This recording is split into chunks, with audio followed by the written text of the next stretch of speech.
আমরা কিছুদিন আগে বড়ুয়া গিয়েছিলাম আমার কিছু কাজ করার জন্য, মানে কিছু জরুরি কাজের জন্য। সকালবেলা উঠেই চলে গিয়েছি, যেহেতু 10টার মধ্যে অফিস খোলা। যে আমাদের ওইখানে প্রায় 1-1.5 ঘন্টার মতো বসে থাকতে হয়েছিল একটু প্রবলেমের কারণে। তো আজকের ব্লগটা ওই দিন আমরা কি কি করছি সেটাই নিয়ে। তো হ্যালো এভরিওয়ান, কেমন আছো তোমরা সবাই? আশা করছি অনেক বেশি ভালো আছো, আমিও ভালো আছি। তো আমরা বড়ুয়া থেকে কাজটা সেরে অলমোস্ট 2টা বেজেছে। যেহেতু লাঞ্চ টাইম, আমরা এখন চলে যাবো শহরের যে কোনো একটা রেস্টুরেন্টে, কারণ 2টা বাজে এখন আমার বাসায় যে রান্না বান্না করা পসিবল না। তো আজকে আমরা আসার সময় কুটবাড়ি দিয়ে আসলাম। তো যেহেতু কুটবাড়ি অনেকগুলো ঘোরার জায়গা আছে, আমরা কুটবাড়ি দিয়ে আসলে কোথাও না কোথাও একটু না একটু স্টে করি। তো আজকে আমরা ফায়ারিং পয়েন্ট বলে একটা জায়গা আছে কুটবাড়িতে, আপনারা অনেকেই জেনে থাকবেন। তো আমরা ওইখানেই যাবো। আমি তার আগে কখনো এটার নামও শুনিনি, যাইও নি। তো প্রাচ্যের পাপা বললো যে চলো তোমাদেরকে নিয়ে যাই, যদি ভালো মানে কপাল ভালো থাকে তাহলে ভিতরে ঢোকা যাবে, তা না হলে যখন ফায়ারিং চলে তখন নাকি ভিতরে ঢুকতে দেয় না। আর এটা অনেকটাই ভিতরে, আর জায়গাটা খুবই সুন্দর। তো যেহেতু আমরা ফায়ারিং পয়েন্টে ওইখানে যেতে পারিনি, কারণ ওইখানে ফায়ার চলছিল, সাউন্ড আসছিল, আমার তো বুক ধড়পড় করছিল। তাই ওই ফায়ারিং পয়েন্ট থেকে কিছু দূর এগিয়ে একটা খোলা মাঠের মতো জায়গা আছে। জায়গাটা খুব সুন্দর, চারদিকে এত সবুজ ছিল। আর কুটবাড়ি আপনারা তো জানেনই, সব সবুজে ঘেরা, পাহাড় আছে, গাছ আছে, আমার খুবই ভালো লাগে। তো এই জায়গাটাতে আমরা কিছুক্ষণ দাঁড়ালাম, একটু জিরালাম, বিশ্রাম নিলাম, তারপরে কিছু ছবি টবি উঠালাম। কুমিল্লাতে থাকা হলেও কুমিল্লার খুব বেশি জায়গাগুলো আমাদের যাওয়া হয় না, সেই গুমতি নদীর পাড়েই ঘুরে ফিরে যাওয়া হয়। কুটবাড়ির দিকে খুব বেশি একটা আসা হয় না, সেই কত বছর আগে এসেছি আমার নিজেরও মনে নেই। জায়গাটা সুন্দর বলে আমি ভাবলাম যে কিছু শর্ট ভিডিও করব। আসলে কালার মানে পেছনের ব্যাকগ্রাউন্ড আর আমার ড্রেসের কালার, ফেসের কালার সব এক হয়ে গিয়েছে, যদিও ব্যাকগ্রাউন্ডটা খুব সুন্দর লাগছিল।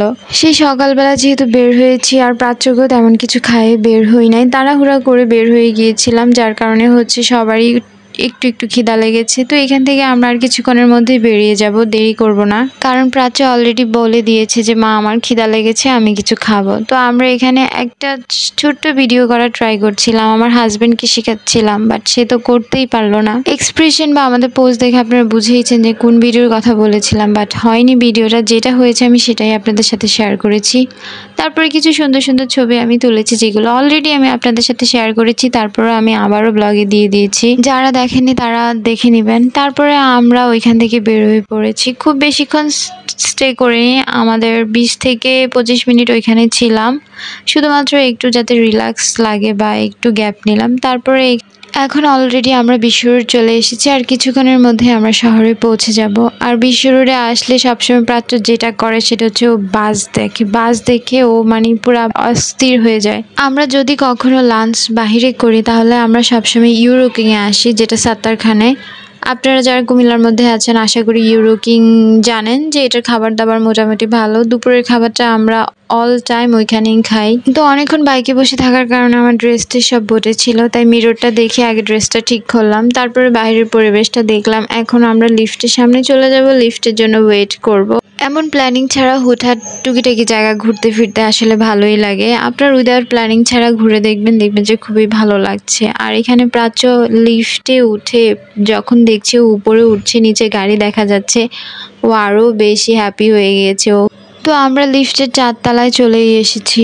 যেহেতু ইউরো কিং এর ভিতরে আগে ফিশ ছিল, আর এখন একটা দোলনা রেখেছে। প্রাচ্য ঢোকার সময় মনে করেছিল যে এখানে বড় অ্যাকোরিয়ামটা থাকবে, ও ফিশ করতে করতে ঢুকছিল, বাট এসে দোলনাটা দেখে আরো বেশি খুশি হয়ে গিয়েছে। আর আমার এই দোলনাগুলো এত বেশি ভালো লাগে, আমি এগুলোর প্রতি রীতিমতো উইক।